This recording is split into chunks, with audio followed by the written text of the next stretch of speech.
इसमें बात कर रहे हैं हम लिटरेचर, राजपूत काल का लिटरेचर जो भारतीय इतिहास में 600 से लेके 1200 ईस्वी तक के बीच में जिन भी राजाओं के दरबार में जो भी कवि रहे और उन्होंने जो भी मुख्य पुस्तकें लिखी उनका चर्चा कर रहे हैं आज हम। सबसे पहले आते हैं हर्षवर्धन के काल में। तो हर्षवर्धन के काल में एक बहुत इम्पोर्टेंट रूलर और हुए कन्नौज के यशोवर्मन। अब यशोवर्मन के दरबार में 2 लोग इम्पोर्टेंट रहते थे, एक वाकपति राज और एक भवभूति। तो जनरली हमें याद कैसे रखना है, तो हम कैसे कहते हैं यशो भव, यशो भव। जैसे हम हिंदी में ऐसे ऐसे लिख के देखें यशो भव तो भवभूति। और वाकपति राज को हम कैसे लिखेंगे, देखो आपका कोई पति है उसका भी यश होना चाहिए, तो यश किसका, पति का।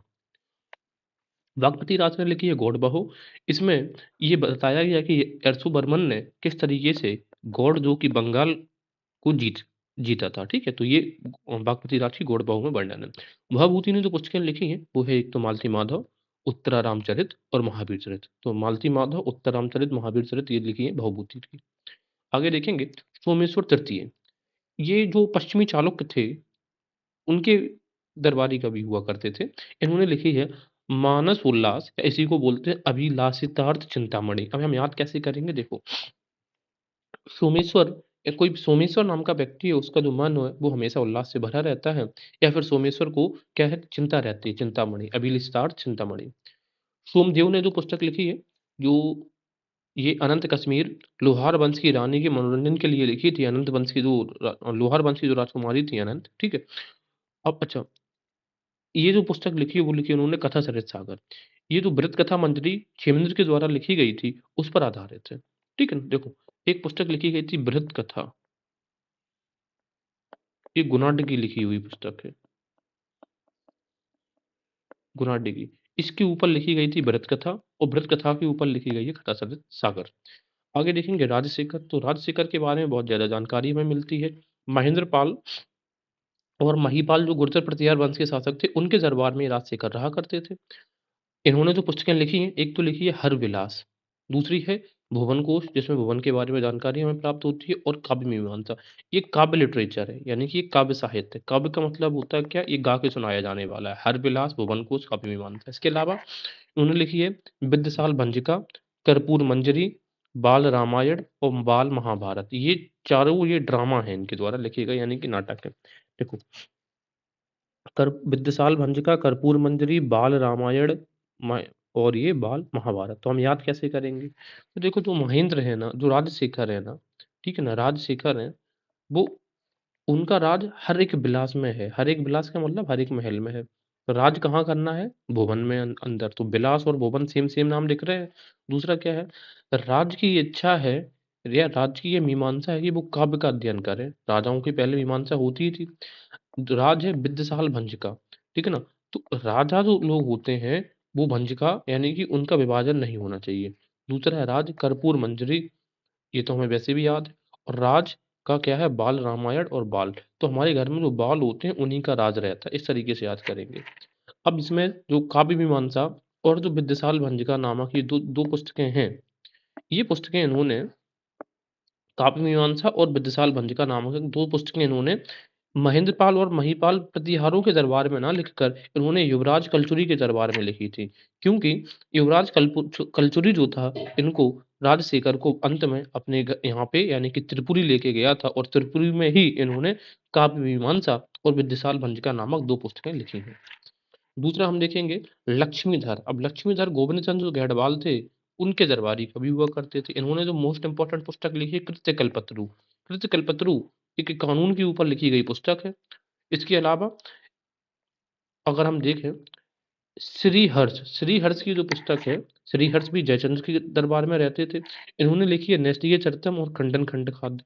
दो चीजें याद रखना है कि लक्ष्मीधर तो किसके दरबार में थे, गोविंद। तो गोविंद और लक्ष्मी का संबंध है, गोविंद भगवान श्री कृष्ण को कहा जाता है। और श्रीहर्ष तो जब जय श्री, इस तरीके से याद रख सकते हैं आप। इसके अलावा चौहान डायनेस्टी के शासन में बहुत सारे रूलर्स हुए हैं, और वो दरबारी कवि भी, जैसे विग्रहराज चतुर्थ या बीसल देव, है ना। विग्रहराज चतुर्थ या बीसल देव जो चौहान शासक था, इसने खुद ही एक नाटक लिखा था, हरिकेली का नाटक, हरिकेली नाटक। 2.5 दिन के झोपड़ा पर इसी हरिकेली नाटक की कुछ लाइन अंकित है, और किसके द्वारा लिखा गया, विग्रह चतुर्थ या बीसल देव। उसका दूसरा नाम बीसल देव था उनका। सोमदेव अनंत लोहार वंश के शासक थे सोमदेव, इन्होंने विग्रहराज चतुर्थ करके नाटक लिखा। ये जो विग्रहराज चतुर्थ हैं यही इनके ऊपर लिखा था सोमदेव ने।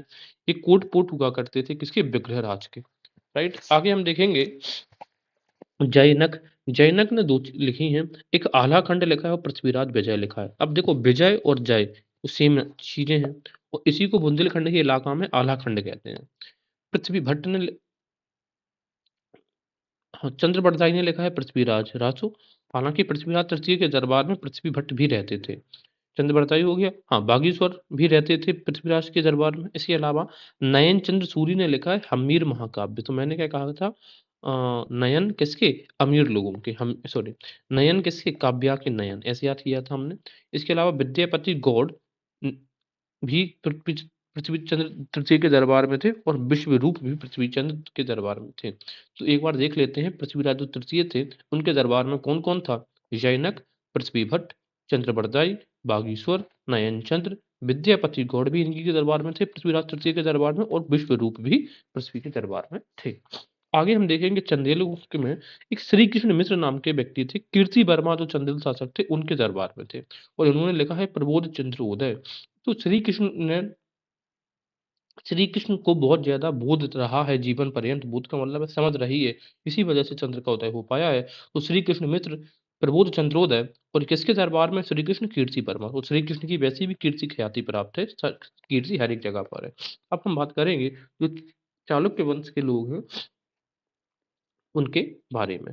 तो चालुक्य में सबसे पहले देखें मेरु तुंग की चिंता, प्रबंध चिंतामणि। इसमें मुंज और तैलप के संघर्ष का वर्णन किया गया है कि किस तरीके से मुंज परिवार ने तैलप को कई दफा हराया, और अंत में तैलप की जो बहन थी उसने मुंज से झूठा प्यार का कह सकते हैं नाटक करके उसको प्रेम प्रसंग में फंसाकर और मुंज को बांध में बंदी बना लिया जाता है। तो ये मेरु तुंग की प्रबंध चिंतामणि है। हेमचंद्र सूरी की अगर हम बात करेंगे, तो हेमचंद्र सूरी ने लिखा है कुमार पालचरित, या इसी का दूसरा नाम है द्वासराय महाकाव्य, हेमचंद्र सूरी के द्वारा लिखित है। जय सिंह और जो हेमचंद्र सूरी हैं, तो कुमारपाल चरित्र, द्वासराय काव्य, इन दोनों पुस्तक एक ही नाम है। या फिर उन्होंने दूसरी पुस्तक लिखी अष्टादश सहस्त्री, ये भी हेमचंद्र सूरी की पुस्तक है। और लिखी है उन्होंने तृष्टि सलाका पुरुष चरित्र, ये भी एक पुस्तक है। या फिर इसी को बोला गया परिशिष्ट परवन। और सिद्धेहम व्याकरण, सिद्धेहम हेमचंद्र सिद्धेहम सूरी है ना। अब इस सिद्धेहम व्याकरण क्यों, सिद्धराज, क्योंकि ये जयसिंह सिद्धराज के दरबार में रहा करते थे, जयसिंह सिद्धराज के दरबार में रहा करते थे, इसी वजह से उन्होंने लिखा है सिद्धेहम व्याकरण। तो हेमचंद्र सूरी अब किसके दरबार में थे, एक तो जयसिंह सिद्धराज के दरबार में थे, और बाद में कुमारपाल ऑफ अहनिलवाड़, जो अहनिलवाड़ के शासक थे कुमारपाल, उनके दरबार में थे। तो दो लोगों की, जयसिंह और कुमारपाल के दरबार में ये थे। सोढ़ल ने लिखी है उदय सुंदरी कथा। इसी उदय सुंदरी कथा में धर्मपाल जो पाल वंश के शासक थे उसको उत्तरापद का स्वामी कहा गया है, तृतीय तृतीय जो संघर्ष हो रहा था, त्रिपक्षीय संघर्ष, उसके दौरान। इसके अलावा सोमदेव या सोमेश्वर, ये 13वीं शताब्दी में जो चालुक्य था ना भीम द्वितीय, उसके दरबार में रहा करते थे। ये गुजरात और जो बघेल शासक रहे उनके शासनकाल में इन्होंने उनके कोट को सुशोभित किया है। किसने, सोमदेव या सोमेश्वर ने। और वैसे भी सोमेश्वर टेम्पल कहाँ पे बना है, गुजरात में बना है। चलिए, इनके द्वारा लिखित पुस्तकें हैं, कीर्ति कौमुदी है।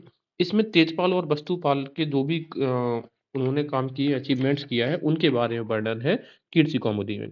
उसके बाद ललित विग्रहराज चतुर्थ जो चौहान रूलर थे ना, विग्रहराज या बीसल जी, उनके बारे में वर्णन सोमेश्वर या सोमेश्वर का है। इसके अलावा रसमाला, ये बहुत इंपॉर्टेंट हो जाती है।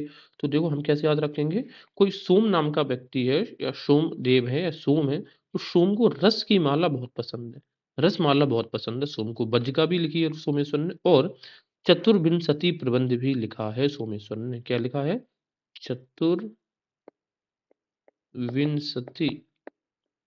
प्रबंध, ये भी सोमेश्वर की पुस्तक है।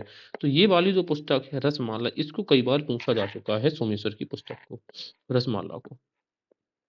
आइए आगे देखते हैं भास्कर भट्ट। भास्कर भट्ट, अब हम देख रहे हैं किसकी, मुंज परमार के दरबार में कौन लिखते हो। मुंज परमार ने बहुत अधिक आर्ट और कल्चर को प्रश्रय दिया है, यानी कि कला एवं संस्कृति को उसने प्रश्रय दिया है।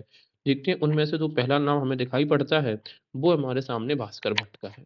दूसरा है पद्मगुप्त परिमल, जो कि परमार वंश के शासकों के पोट, मतलब जो पोइट थे, दरबारी कवि हुआ करते थे। तो परिमल, पद्मगुप्त, परमार, इन्होंने पुस्तक लिखी है नव सहसांक चरित्र, ये बायोग्राफी है किसकी, सिंधुराज की। इसके अलावा धन अंजय, तो मैंने क्या था, धन का अंजय कौन करता है? 10 रूप से किया। धन का अंजय 10 रूप से कहाँ से किया? 10 रूपक।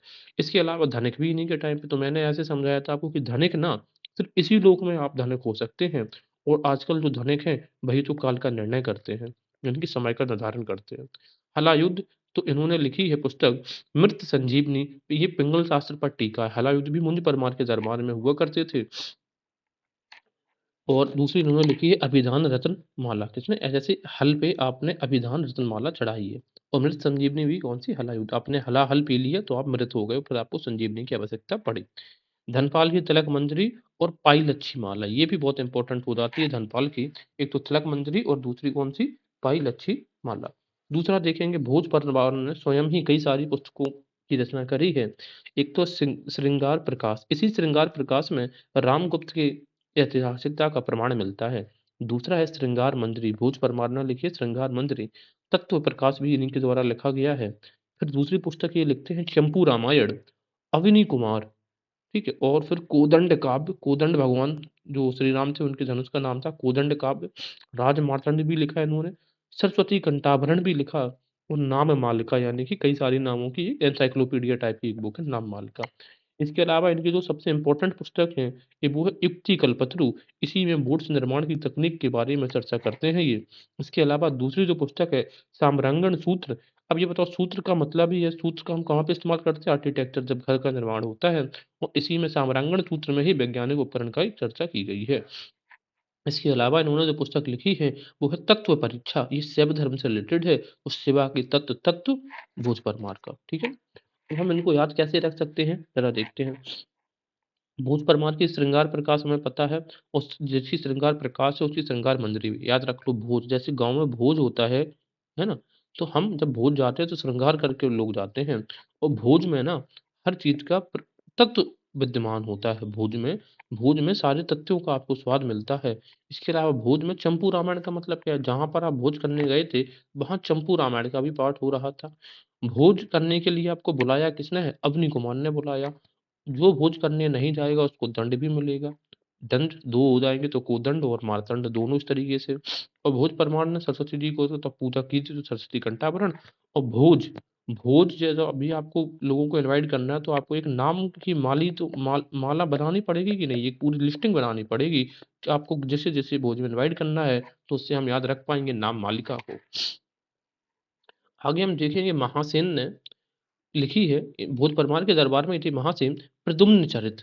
तो प्रद्युम्न वैसे भी बलशाली थे, सेना का उन्होंने प्रतिनिधित्व किया था, तो उसी तरीके से इनका नाम हो जाएगा महासेन। इसके अलावा दरबारी कवि उबट, उबट ने लिखी है मंत्रभास, ठीक है। तो एक ऐसा मंत्र दे रहे हैं जिससे चीजें ही उबट जाएं, ऐसे याद रख सकते हैं। तो भोज परमार के दरबार में कौन कौन कवि थे जरा देख लेते हैं। पदम गुप्त परिमल, धनंजय और धनिक दोनों हैं। धनंजय धनिक हलायुध, धनपाल की तिलक मंत्री भी, और पहले अच्छी माला मुंज परमार। भोज परमार खुद तो थे ही। महासेन और दरबारी कवि ओबट का जरूर नाम याद रखिएगा, ये मुंज परमार के दरबारी कवि थे। अब पाल वंश के शासकों की बात करें अगर हम यहाँ पर, तो हरिभद्र, ये जनरली बौद्ध हुआ करते थे हरिभद्र, और इन्होंने धर्मपाल के दरबार को सुशोभित किया था। बस इतना याद रखना है, किसके दरबार को? धर्मपाल। तो हरिभद्र, हरि धर्म। इसके अलावा संध्याकर नंदी की बात करें हम, इन्होंने रामपाल चरित लिखी है। और रामपाल चरित में जो कैवर्तों ने जो विद्रोह किया था महिपाल के समय में, उसकी चर्चा इन्होंने रामपाल चरित में करते हैं, ठीक है। हालांकि जो रामपाल, ये जो संध्याकर नंदी ने रामपाल चरित लिखी है, ये मदन लाल के शासन काल में लिखी है, ठीक है। तो मदन लाल के शासन काल में लिखी है रामपाल चरित, और इसी में कैवर्तों के विद्रोह की चर्चा करते हैं। दूसरी जो पुस्तक है जिमूत वाहन, इसी में इन्होंने लिखी है, जिमूत वाहन ने जो लिखी है पुस्तक वो है दाय भाग। और हमें पता है भारतीय संस्कृति में जो प्रॉपर्टी का कॉन्सेप्ट है, उसमें एक बहुत इंपॉर्टेंट चीज ये है कि पुत्र का पिता का संपत्ति पर मृत्युपरांत अधिकार रहेगा। यही कहते हैं दाय भाग में कि पुत्र की संपत्ति, पुत्र का पिता की संपत्ति पर अधिकार तभी हो सकता है जब उसकी मृत्यु हो जाए, उसके बाद, जन्म से पहले नहीं, ठीक है। यानी कि जन्म के तुरंत बाद ही नहीं, जब पिता की डेथ हो जाती है तब उसकी संपत्ति पुत्र को मिलेगी, ठीक है। तो हम ये कह सकते हैं जो इनहेरिटेंस राइट है इसमें चर्चा की गई है, और साथ में इसमें विधवाओं लोगों को भी दाएं भाग में इनहेरिटेंस राइट दिया गया है। इसके बाद दूसरी बात आती है चक्रपाणि दत्त। तो चक्रपाणि दत्त ने अब देखो चक्रपाणी वगैरह तो वो दत्ता वगैरह भी बंगाल में तो होते ही हैं। तो इन्होंने ये चिकित्सा शास्त्री हुआ करते थे, जहाँ से चक्रपाणी, जहाँ से चिकित्सा शास्त्री 11वीं शताब्दी के पाल वंशीय शासकों के यहाँ पे इन्होंने लिखा है चरक तत्व प्रदीपिका। ठीक है, चरक तत्व प्रदीप का ये आयुर्वेदिक के ऊपर पुस्तक है, आयुर्वेद के ऊपर। इसके अलावा लिखा उन्होंने भानुमति, एक कमेंट्री की गई सुश्रुत संहिता पर। दूसरी लिखी है चिकित्सा संग्रह, ये भस्म तैयार करने की जानकारी है और इसमें कई सारी बीमारियों की क्या लक्षण है उसके बारे में बताया गया है। हम याद कैसे करेंगे, देखो चक्रपाणी और चरक तत्व। दूसरा चक्रपाणी और ये क्या है, भानुमति है, ये कमेंट्री है कि सुश्रुत संहिता पर। हम कैसे याद रखेंगे, देखो चक्र, भानु का मतलब क्या होता है, सूर्य होता है, और सूर्य भी कैसा होता है, गोल होता है, चक्र चक्र आकार का ही होता है, तो हम इससे याद रखेंगे। दूसरा चक्रपाणी तत्व तो चिकित्सा संग्रह, तो हम याद ऐसे रख सकते हैं कि 11वीं सेंचुरी के एक बड़े महान चिकित्सा शास्त्री कौन हुए, चक्रपाणी दत्त। उन्होंने ये चरक तत्व प्रदीप का, चिकित्सा संग्रह और भानुमति लिखी है। अब भानुमति जो है वो सुश्रुत संहिता पर क्या है, ये टीका है, और जबकि चिकित्सा संग्रह ये भस्म तैयार करने की जानकारी हमें देता है। तो संग्रह है, सारी भस्म आपने लाके संग्रह कर ली, ऐसे याद रखेंगे। और भानुमति को हम सुश्रुत से कैसे याद रखेंगे, जो भानु थे वो सुश्रुत में पारंगत थे। दूसरा है बल्लाल सेन का, ठीक है, सेन डायनेस्टी की बात कर रहे हैं। बल्लाल सैनी की दो पुस्तकें, एक दान सागर है, दूसरी अद्भुत सागर। अद्भुत सागर ये एस्ट्रोनॉमी पर वर्क है, आ से अद्भुत और आ से एस्ट्रोनॉमी। इसके अलावा हम लक्ष्मण सेन के कोट की बात जो लक्ष्मण सेन थे, सेन वंश के शासक हैं, उनकी और बात करेंगे अगर हम, तो हमें यहाँ पे जो पहला नाम दिख रहा है, वो पहला नाम हमें दिख रहा है किसका, जयदेव का। अब जयदेव और धोई, देखो जयदेव की पहली पुस्तक है गीत गोविंद, है ना, ये बहुत फेमस है। और ये है चंद्रलोक। गीत गोविंद ही पहली पुस्तक है जहाँ पे राधा रानी का पहली बार वर्णन किसी बुक के रेफरेंस में किया गया है। दूसरा है धोई, धोई पवनदूत, ये हमें याद है, धोई पवनदूत, ये लक्ष्मण सेन के दरबार में है। इसके अलावा हलायुद्ध, ये न्यायाधीश हुआ करते थे, लक्ष्मण सेन के दरबार के न्यायाधीश थे। इन्होंने लिखा है ब्राह्मण सर्वस्व, तो जब युद्ध होता है तो ब्राह्मण युद्ध में सब अपना सर्वस्व कर देता है। उमापति धर भी लक्ष्मण कोट के दरबार में थे, और श्रीधर दास ये दरबारी कवि हुआ करते थे। सदुक्ति करणामृत इन्होंने लिखा है। तो अब कैसे याद करेंगे, लक्ष्मण सेन के दरबार के, लक्ष्मण की वजह से ही जय जय हुई थी भगवान राम की। और लक्ष्मण ने ना रावण की पूरी तरीके से धो दी थी, ऐसे याद रखेंगे। और लक्ष्मण ने हल से, अब लक्ष्मण किसका रूप है, भगवान उनका संकर्षण का, बलराम का, और वो युद्ध से, हल से रिलेटेड हो जाएंगे। और लक्ष्मण ने उमा और पति, उमा के पति यानी कि भगवान शंकर की भी आराधना करी है, ठीक है ना। और इसके अलावा जब वो समुद्र के किनारे कर रहे थे, इसके अलावा लक्ष्मण ने श्रीधर दास, और लक्ष्मण श्री धरदास दरबारी कवि हुआ करते थे। सदुक्ति कर्णामृत इनके द्वारा लिखी गई है। अब कैसे, अगर आपको कोई अमृत रख धरने को बोले, रखने को बोले, तो आप रख ही देंगे, तो श्रीधर दास सदुक्ति कर्णामृत, कर्णामृत। आगे हम देखेंगे वाक्टक डायनेस्टी की अगर हम बात करें, तो गुप्त काल में हम देखते हैं प्रवरसेन द्वितीय के शासनकाल में प्रवरसेन द्वितीय ने लिखा है सेतुबंध, या इसी को रावण बहू कहा गया है। ये इसको सेतुबंध यानी कि प्रवरसेन द्वितीय ने जो सेतुबंध या रावण बहू लिखा है, इसी को संशोधित किया था कालिदास ने। ठीक, और कालिदास ने यहीं पर मेघदूत की रचना करी है वाक्टकों के दरबार में। वैसे कालिदास किसके दरबार में थे, ये थे चंद्रगुप्त द्वितीय के दरबार में।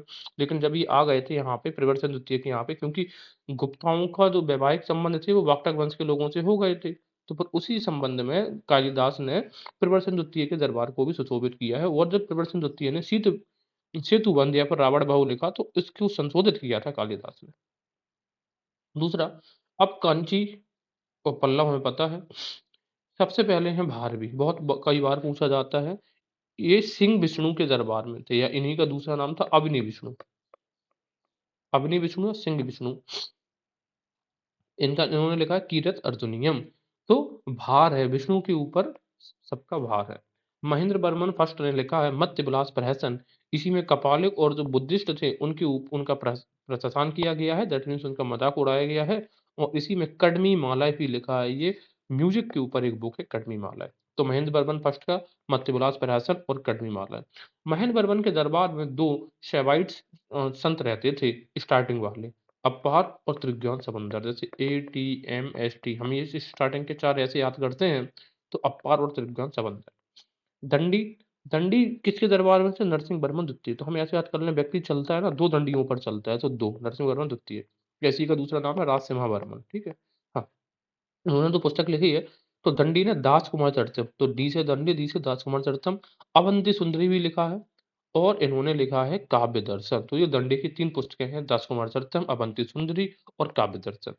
पैरुन देवनार, ये भारत वीरना के रचयिता हैं। इन्होंने पुस्तक लिखी थी भारत वीरना। ये तमिल ट्रांसलेशन है एक्चुअल में महाभारत का। जैसे भारत इसमें भी आ रहा है, इसमें भी आ रहा है। ये किसके दरबार में थे? ये थे नंदी वर्मन तृतीय के दरबार में थे। कौन? पैरुन देवनार। तो देवनार नंदी वर्मन तृतीय। वात्सायन इन्होंने कामसूत्र लिखी है, और ये किसके दरबार में थे? नरसिम्हा वर्मा। तो आप नरसिम्ह के वत्स हैं, इस तरीके से याद रखेंगे, वात्सायन कामसूत्र। कल्याणी के जो चालुक्य हैं, इनके दरबार में थे, एक तो बिल्हण थे और विज्ञानेश्वर, ठीक है ना? तो बिल्हण ने जो पुस्तक लिखी है, वो लिखी है विक्रमांक देवचरित। कौन सी? विक्रमांक देवचरित। और ये विक्रम जो षष्टम थे, उनके बारे में ये चर्चा करी गई है, ठीक है? चालुक्य वंश के जो शासक थे, विक्रमादित्य षष्टम। इसके अलावा विज्ञानेश्वर ने लिखी है मिताक्षरा। तो मिताक्षरा में इस बात को वर्णन किया गया है कि इनका जो राइट होता है, जो पुत्र का पिता की संपत्ति पर अधिकार होता है, वो जन्म से होता है। जबकि दाएं भाग में कहा गया है कि इसका पुत्र का अधिकार है ना, मृत्युपरांत होता है। मृत्युपरांत, इस तरीके से, ठीक है? तो मिताक्षरा कह रहे हैं कि शुरुआत से ही होता है, जन्म से ही पुत्र का अधिकार होगा पिता की संपत्ति पर, जबकि दाएं भाग कहता है मृत्युपरांत होगा। दूसरी बात यह है, Mitakshara disapprove women's women's right to education, allowed property rights. Mitakshara में महिलाओं को शिक्षा की जो अधिकार है, उसकी मनाही करी गई है, लेकिन प्रॉपर्टी राइट्स इनको दिए गए हैं। इसके अलावा जो बिल्हण विज्ञानेश्वर थे, ये विक्रमादित्य षष्टम के दरबार में दोनों लोग थे, बासे बिल्हण बासे विज्ञानेश्वर। इसके अलावा सोमेश्वर तृतीय जो चालुक्य शासक था, इसने खुद ही पुस्तक लिखी है, मानस उल्लास और अभिनिस्तार से चिंतामणि, ठीक है? ये सोमेश्वर तृतीय जो खुद ही चालुक्य शासक थे, तो मानस उल्लास और अभिनिस्तार से चिंतामणि, एक गोल्ड माइनिंग के बारे में यहाँ पे जानकारी मिलती है इन बुक्स में। सोमदेव सूरी, इनका जन्म तो बंगाल में हुआ था, ठीक है, लेकिन ये एक जैन monk हुआ करते थे। महेंद्रपाल द्वितीय के दरबार में रहे, जो कि प्रतिहार का शासक था, महेंद्रपाल द्वितीय के कन्नौज में। इन्होंने लिखी है नीति वाक् अमृत, इथिक्स और वैल्यूज पर पुस्तक है। उसी तरीके से सोमदेव सूरी के शिशिशलक चंपू, उपासक अध्ययन, ये 2 पार्ट है, ठीक है? और इसके अलावा ये भगराज वैसल ऑफ राष्ट्रकूट तृतीय के दरबार में हुआ करते थे। कौन? सोमदेव सूरी, उनके दरबार में लिखी थी। और यशोधरा चरित्र भी इन्होंने लिखा है कल्याणी के चालुक्य के दरबार में। तो सोमदेव सूरी ने 3 पुस्तकें लिखी है, नीति वाक् अमृत, यशस्वी तिलक चंपू जो कि उपासक अध्ययन का हिस्सा है, और यशोधरा चरित्र, यशोदा का चरित्र, ये भी लिखा है सोमदेव सूरी ने। अब देखो, सूरी और यशोधरा ऐसे याद रख सकते हैं। गंगराज ध्रुवीनीत, ये जो पुस्तक है, ये लिखी गंगराज ध्रुवीनीत ने लिखा है शब्द अनुशासन, लिखा है शब्द अनुशासन।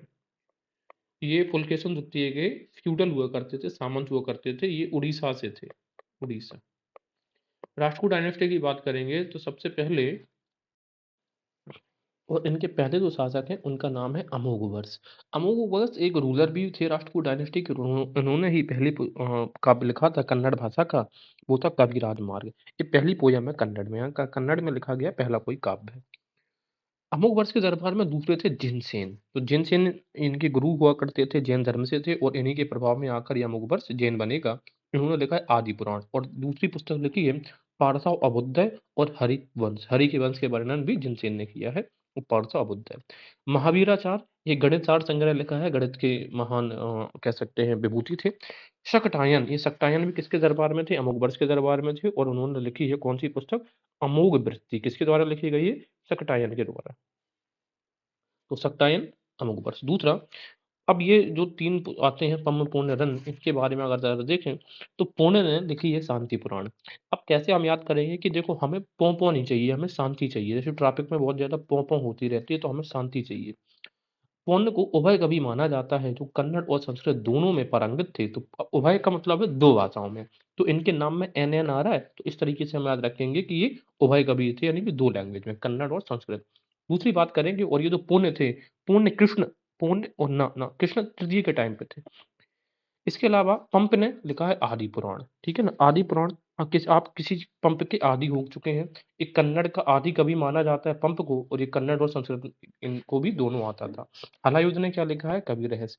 तो भाई कवि अपने रहस्य का वर्णन कभी भी युद्ध में नहीं करेगा। कश्मीर, ललित आदित्य के दरबार में, यानी कि जो कश्मीर वंश के लोगों की हम बात करने लग गए हैं, ललित आदित्य के दरबार में दामोदर गुप्त था। ये कुट्ट नीमतम का लेखक है। ठीक है, कुट्ट नीमतम का लेखक है दामोदर गुप्त। उद्भट्ट भी थे, बामन भट्ट थे और क्षीर भट्ट भी था। तो जितने भट्ट भट्ट हैं ये सब ललित आदित्य के दरबार में थे। अवंती वर्मन जो उत्पल डायनेस्टी थी, इनके दरबार में थे आनंद वर्मन। तो अवंती वर्मन के दरबार में आनंद वर्धन। ठीक है, आनंद अवंती, आनंद वर्धन धवन्य लोग। तो मैंने कैसे याद करवाया था आपको कि अगर आनंद में वृद्धि हो जाए तो हम धन्य हो जाते हैं, तो धवन्य लोग। रत्नाकर हरि विजय, तो हरि की विजय कही हुई रत्नाकर के। तो रत्नाकर अवंती वर्मन के दरबार में थे। अनंत लोहार के दरबार में सोमदेव थे, जिन्होंने कथा सरित सागर लिखी है। चंपक भी थे और क्षेमेंद्र। अब क्षेमेंद्र ने बहुत सारी पुस्तकें लिखी हैं, जैसे कि भरत कथा मंजरी लिखी गई है। समय अमात्य का, ये वैश्यवृत्ति के जीवन पर आधारित पुस्तक है। बोधिसत्व अवधान भी लिखा गया है। दस अवतार चरित भी क्षेमेंद्र के द्वारा लिखी गई है, और औचित्य विचार चर्चा भी क्षेमेंद्र ने लिखी है। तो क्षेमेंद्र छेकने का कोई औचित्य खड़ा नहीं होता है। क्षेमेंद्र से मिलता जुलता एक नाम मिलेगा, सोमेंद्र। सोमेंद्र ने लिखा है ये कला विलास चतुर्वर्ग संग्रह, यानी कि चारों वर्ग का संग्रह कौन करेगा? सोम इंद्र करेंगे, सोम पी के। नीति कल्पतरु, ये भी किसकी पुस्तक है? सोमेंद्र की है। और समय मात्र का एक क्षेमेंद्र की इसी पुस्तक को इन्होंने कंप्लीट किया था, समय मात्र को। तो अब याद कैसे करेंगे सोमेंद्र ने? देखो, सोम अगर आप पी लेते हैं, सोम का मतलब है मदरा, तो आप कला दिखाते हैं, तो कला विलास। और आपकी दिनचर्या में ही सोम पीना लिख चुका है। चतुर्वर्ग संग्रह, जब आप सोम पी लेते हैं, आप सोम पीने के बाद चारों वर्ग का संग्रह एक जगह करते हैं, यानी कि चारों वर्ग के लोग संग्रह करके सोम पीते हैं, ऐसे याद रखेंगे। नीति कल्पतरु, सोम पीने के बाद फिर आप नीति को कल कहते हैं कि कल बनाएंगे, परसों बनाएंगे, इस तरीके से। और सोम जब भी आप पीते हैं तो आपको समय की मात्रा का कोई ज्ञान नहीं रहता, सोमेंद्र। तो ये चीजें हो गई डिस्कस। अब हम जरा ये कर लेते हैं कि एक जैसे नाम से मिलते जुलते जो लोग हैं वो हमें मिलते हैं। जरा देखते हैं बंगाल का जो इतिहास है हम किन किन पुस्तकों से देख सकते हैं। तो सबसे पहले हर्षवर्धन की बाणभट्ट में बंगाल के बारे में लिखा गया है, क्योंकि गौड़बहु और जो गौड़ साम्राज्य का शासक था, वो उसने जिस तरीके से इंटरफेयर किया था हर्षवर्धन के समय में, उसको लेकर गौड़बहु की पुस्तक है। गौड़बहु बागपति राज की जो लिखी गई है, इसमें यशो वर्मन ने किस तरीके से कन्नौज का जो यशो वर्मन था उसने बंगाल पर किस तरीके से विजय हासिल की थी, इसका चर्चा है। रामपाल चरित संध्या का नंदिनी के द्वारा, इसमें खैबर रिवोल्ट के बारे में चर्चा की गई है, महिपाल के समय का। दूसरा बात है दाएँ भाग जिमूत वाहन, इसमें इनहेरिटेंस राइट्स की बात करी गई है। और जिमूत वाहन कहते हैं अपनी पुस्तक दाएँ भाग में कि पुत्र का जो अधिकार है जो उसकी मृत्यु के बाद होगा, इसकी पिता की मृत्यु के बाद ही पुत्र का अधिकार होगा संपत्ति पर। जयदेव की गीत गोविंद है। और कृषि प्रसार भी बंगाल के से रिलेटेड पुस्तक है कि किस तरीके से यहाँ पर कृषि का प्रसार हुआ था। बंगाल देख लिया, तो गुजरात से रिलेटेड जरा पुस्तकें देख लेते हैं जो हमें गुजरात का इतिहास बताती हैं। तो पहला जो नाम मिलता है वो मिलता है कीर्ति कुमोदी है, सोमेश्वर की। तो सोमेश्वर ने कौन सी लिखी है? कीर्ति कुमोदी लिखी है। इसमें वस्तुपाल और तेजपाल के जो भी कार्य थे उनका वर्णन किया गया है। और शत्रुंजय टेम्पल जो बनाया गया था उसका भी चर्चा इसी कीर्ति कुमोदी में है। दूसरी राजशेखर ने प्रबंध कोश लिखी है। राजशेखर बताया था, जो राजा होता है वो प्रबंध करता है कोश का, इस तरीके से याद रखा। प्रबंध चिंतामणि जो मेरुतुंग की है, इसमें मुन परमार और तेलव द्वितीय के बीच की जो झगड़े था, राइवलरी थी, उसके बारे में चर्चा करी गई है। और बारे में बताया गया है कि किस तरीके से मुन परमार को तेलव द्वितीय की बहन ने अपने प्रेम के जाल में फंसाकर उसको बंदी बनवा लिया गया। बाद में कुमार पाल चरित हेमचंद्र सूरी ने लिखी है। कुमार पाल चरित एक कुमार के दरबार में रहते थे। और सूडल की एक पुस्तक है उदय सुंदरी कथा, इसी में धर्मपाल को उत्तरापथ का स्वामी कहा गया है। तो ये जो मुख्य पुस्तकें थी उनके बारे में हमने चर्चा की है। थोड़ा सा अब हम जरा जो कन्नड़ किताबें हैं या भक्ति मूवमेंट या साउथ इंडिया में जो भी किताबें पुस्तकें लिखी गई हैं उनकी थोड़ा सी चर्चा हम कर लेते हैं। देखिए, यहाँ से देख लेते हैं ये सर। चलिए, महाभारत कालीन, महाभारत की अगर हम बात करेंगे तो ये ठीक है, ओके। महाभारत का अनुवाद किया गया है कई सारी भाषाओं में। देख तो सबसे पहले हम तमिल देखते हैं। तो तमिल को हमने याद किया, तीन कवि थे तमिल के, पीओके, पीओके में मिल। तो पी से बैरुन देवनार, यहाँ ऐसे देखते हैं। हाँ, यहाँ पे देखेंगे, देखो तमिल के तीन कवि हैं, पी, ओ और के। अब देखते हैं, पी से पुगलेनिद, ठीक है, फिर ओ से ओट्टुकुटान और के से कंबन। यहाँ पे थोड़ा इसको जूम इन कर लिया जाए, ये तो पी ओ के, पी ओ एंड के, पुगलेनिद, ओट्टुकुटान, कंबन। पुगलेनिद ने नल और नील का ट्रांसलेशन किया, तो याद कैसे करेंगे, नल और, इसमें देखो लेन आ रहा है, इसमें भी नल और नील आ रहा है। इसके अलावा कंबन ने राम अवतारम यानी कि तमिल रामायण लिखी है, यानी कि रामायण का तमिल अवतरण किया है किसने, कंबन ने। इसके अलावा पेरुन देवनार और विल्लुपुत्र, ये दो लोगों को भी याद रखना है। पेरुन देवनार की भारत बेरना है, यानी कि ट्रांसलेशन ऑफ महाभारत इन्होंने भी करी है तमिल में। और बिल्लीपुत्र ने संगम काल में, ये क्वेश्चन पूछा कि संगम काल में किसने ट्रांसलेशन किया है किसका, महाभारत का, तो वो भारतम नाम से बिल्लीपुत्र ने किया है, वो तमिल ट्रांसलेशन है महाभारत का। महाभारत के दो तमिल ट्रांसलेशन है, एक पेरू देवनार के द्वारा और दूसरा बिल्लीपुत्र के द्वारा। तो ये क्वेश्चन था पूछे कि संगम काल में किसने किया, तो बिल्लीपुत्र हमारे साथ टिक करेंगे। उसी तरीके से अगर कन्नड़ कवियों की बात करेंगे तो कन्नड़ हमने कैसे है कि कान पे पॉपो नहीं करना है, ठीक है ना, तो पीपीआर, ठीक है, कन्नड़ के लिए हमारे पास क्या रहेगा, पीपीआर, पंप पूर्ण रण, ठीक है, पंप पूर्ण और रण। पंप ने लिखा है आदि पुराण, अभी बताया था कि आप किसी पंप के आदि हो गए हैं। पूर्ण, पोंपो नहीं करना है, ट्रैफिक में शांति बनाए रखनी, तो शांति पुराण। रण ने, अगर आपको जीतना है रण में तो आपको भागना पड़ेगा, अजित रण, अजित, इस तरीके से। इसके बाद ये हमारे पास है तेलुगु के तीन मुख्य कवि। तेलुगु, तो हमने इसको याद कर लिया, नाइट, नाइट में टेल, है, कोई भी चीज़ आप किसी को बताना है तो कब, नाइट में टेल, तो एन वाई टी, नाइट ऐसे किया है। नन्या, ट्रांसलेशन ऑफ महाभारत में भी नन्या का ट्रांसलेशन किया है, तो हम याद कैसे रखेंगे, देखो महाभारत में हमें नाना दादा इस तरीके के सब लोगों के संबंधों के बारे में पता चलता है। वाई से एरा प्रागड़ है और टी से है टिक्कर। तो ये हमने जो दक्षिण भारत के जो मुख्य कवि थे, कन्नड़ भाषा के, तमिल भाषा के और तेलुगु के, उनके बारे में हमने चर्चा की।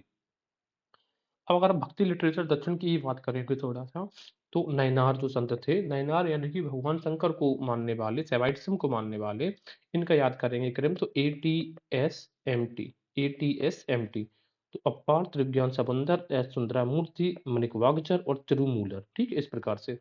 अगर आप शुरुआत के इन तीन कवियों को ले लें, तीन संतों को, अपार त्रिज्ञान सबंदर और सुंदरामूर्ति को, तो इनकी जो रचनाएं हैं इनको मुबार कहते हैं, क्या कहते हैं, शुरुआत में मुबार।